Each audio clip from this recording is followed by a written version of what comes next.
Hello everyone, welcome back to my YouTube channel teaching subjects. आज की video में हम आपके डीएलएड एडमिशन से रिलेटेड कुछ नई इन्फॉर्मेशन आई है तो उसके बारे में डिस्कस करते हैं, क्योंकि काफ़ी सारे जो स्टूडेंट हैं जिन्होंने 12th के मार्क्स अपने एप्लीकेशन फॉर्म में फिल नहीं किए, उनके रिगार्डिंग ये है। तो आप सब लोग जो सारे स्टूडेंट हैं सबको ये वीडियो देखनी है, क्योंकि आपका कैसे मेरिट डिसाइड होगा उसके बारे में इसमें बताया गया है। ये नोटिस आ रखा है तो मेरे को लगा कि मैं आपके साथ ये शेयर करूं, ताकि आपको जो भी टेंशन हो रखी है उन स्टूडेंट को जो उन्होंने अपने मार्क्स अपडेट नहीं कर रखे हैं तो उनको थोड़ा रिलैक्स हो जाए। देखो, यहाँ कॉलम ए और कॉलम बी में दे रखा है कि ये कॉलम ए है जो प्रीवियस प्रोविज़न जो आपके प्रोस्पेक्टस में लिखा था कि इस तरीके से आपकी कट ऑफ डिसाइड की जाएगी, लेकिन अब नया मॉडिफाइड प्रोविज़न जो आया है उसमें किस तरीके से आपकी कट ऑफ डिसाइड की जाएगी उसके बारे में बताया गया है। ओके, अब इन्होंने पहले से और बता रखा है कि rank will be developed on the basis of CBT जो भी आपका कंप्यूटर बेस्ड टेस्ट होने वाला है एंट्रेंस का, उसके द्वारा आपकी जो है रैंक डिसाइड की जाएगी कि आप जो बच्चा ज़्यादा मार्क्स लेके आएगा वो रैंक 1 होगा, फिर उससे कम रैंक 2, रैंक 3, रैंक 4, ऐसे करके आपकी पूरी रैंक दे दी जाएगी। 5, 6, 7, 8 जितने भी आपने जिन भी स्टूडेंट ने फॉर्म फिल किया है सबकी रैंक दी जाएगी। उसमें से जितने डाइट में सीट अवेलेबल होगी उस हिसाब से उसको बांट दिया जाएगा बच्चों में।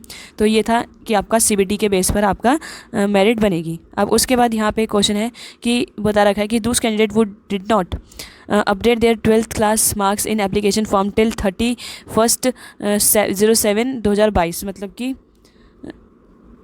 ये 31/7/2022 तक जिस भी स्टूडेंट ने अपना 12th का मार्क्स अपडेट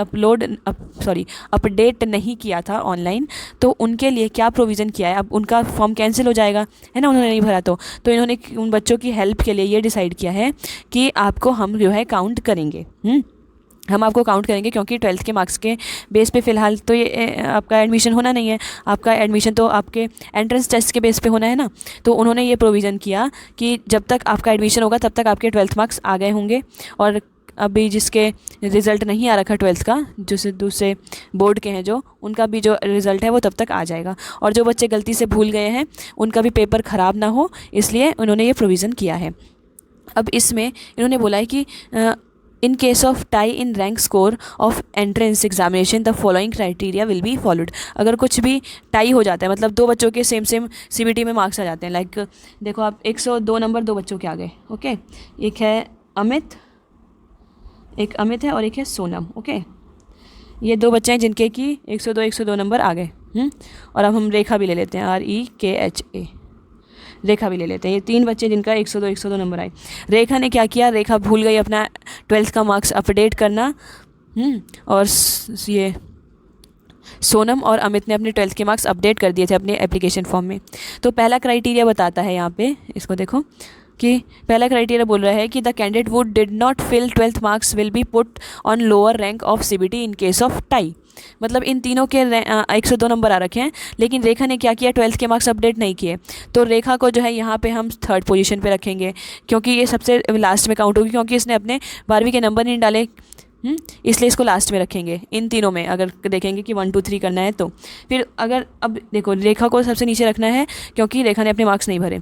अब जिन्होंने भरे हैं इन दोनों ने अपने 12th के मार्क्स डाले हैं, 10th के भी डाले हैं। तो अब इसमें क्या करेंगे, the percent of marks of 10+2 examination up to 2 places of decimal shall be considered to break the tie. ये कह रहे हैं कि इनके फिर हम 12th के मार्क्स देखेंगे। 12th के मार्क्स देते हैं। इसने मान लो इसका, सॉरी बीच में कॉल आ गया था इसलिए डिस्कनेक्ट हो गया, तो हम दोबारा से देखते हैं।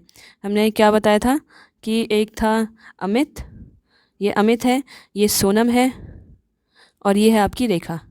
12th के मार्क्स अपडेट जो है नहीं कर पाई, इसलिए इसको, और इन तीनों के 102 नंबर है ना, 102 और 102 नंबर, ये 12th के मार्क्स अपडेट नहीं कर पाई, इसलिए इसको लास्ट में रखा जाएगा। इन तीनों में अगर हम टाई की सिचुएशन होती है तो रेखा को लास्ट में रखा जाएगा।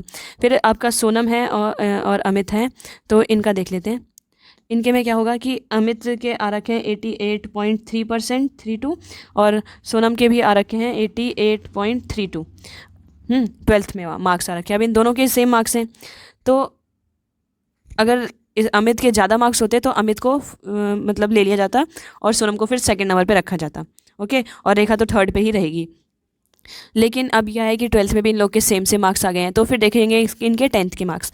10th के मार्क्स लाइक देख लो, इसके 79.3 हैं, 32 हैं, और इसके भी मान लेते हैं कि 79.32 ही मार्क्स आ गए हैं। हो भी सकता है, नहीं भी हो सकता, लेकिन अगर टाई होता है तब की सिचुएशन हम देख रहे हैं कि दोनों के इतने मार्क्स हैं। अगर इसमें भी अगर अमित के 80 हो जाते तो अमित को पहले नंबर पे ले लिया जाता और सोनम को सेकंड पे करते, या फिर सोनम के 80 होते तो सोनम को पहले लेते, अमित को बाद में कर लेते, क्योंकि इनके 12th के मार्क्स तो सेम ही थे। अब चलो इनके तो इस टाइम भी टाई हो जा रहा है, दोनों के सेम मार्क्स हैं। फिर क्या देखेंगे, इनका जो नाम है उसका अल्फ़ाबेट देखेंगे। ओके, अब आप देखो कि ए से लेकर जेड तक में ए पहले आता है कि एस पहले आता है? ए पहले आता है, तो अमित जो है, अमित को ले लिया जाएगा फर्स्ट पे और सोनम को कर दिया जाएगा सेकंड पे और रेखा रहेगी थर्ड पे, क्योंकि अल्फ़ाबेट ए सबसे पहले आता है एस से, तो ए वाले को हमने पहले ले लिया। ओके, ऐसे ही है जिसके भी नाम, इसीलिए जो है बोला जाता है कि अगर आपको गवर्नमेंट सर्विस में जाना है तो आपको अपने जो स्टार्टिंग के अल्फ़ाबेट हैं वो आगे वाले रखने चाहिए, ताकि ऐसी टाई वाली सिचुएशन हो तो आपको कंसिडर किया जाए। हाँ, तो इस तरीके से जो है आपकी कट ऑफ जो है डिसाइड की जाएगी। मेन तो आपका है, इस पर डिपेंड करता है कि आपका सीबीटी में कितना मार्क्स आता है। वहाँ ज़्यादा मार्क्स आ गया तो आपका सिलेक्शन हो जाएगा। टाई वाली सिचुएशन में ये पोजीशन होगी, और यहाँ पे देखो लिखा भी हुआ है कि जिसका नाम का अल्फ़ाबेट पहले आता है वो पहले होगा। जैसे ए पहले आता है तो Amit will come before Bhanu और चित्रा। बिफोर मतलब पहले। भानु, और बी देखो बाद में आता है और सी उसके बाद में आता है, तो ये फर्स्ट पे होता है, ये सेकंड पे और ये थर्ड पे। ओके, तो ये मैंने आपको पूरा, तो ये जो पूरा प्रोसेस था कि किस तरीके से आपकी कट ऑफ डिसाइड होगी वो यहाँ पे मैंने एक्सप्लेन कर दी है। होपफुल आपको वीडियो पसंद आई हो। और डेट बढ़ने का भी कोई चांस मुझे नहीं दिख रहा है, क्योंकि इन्होंने अब नोटिफिकेशन में भी लिखा हुआ है कि 8 तारीख को आपके एडमिट कार्ड आ जाएंगे 12 तारीख के एग्ज़ाम के लिए। ओके, तो अच्छे से पढ़ाई करो, बिल्कुल भी इधर उधर ध्यान नहीं देना है, अभी पढ़ो, अभी डेट आगे नहीं बढ़ी है। ठीक है, ओके, थैंक यू।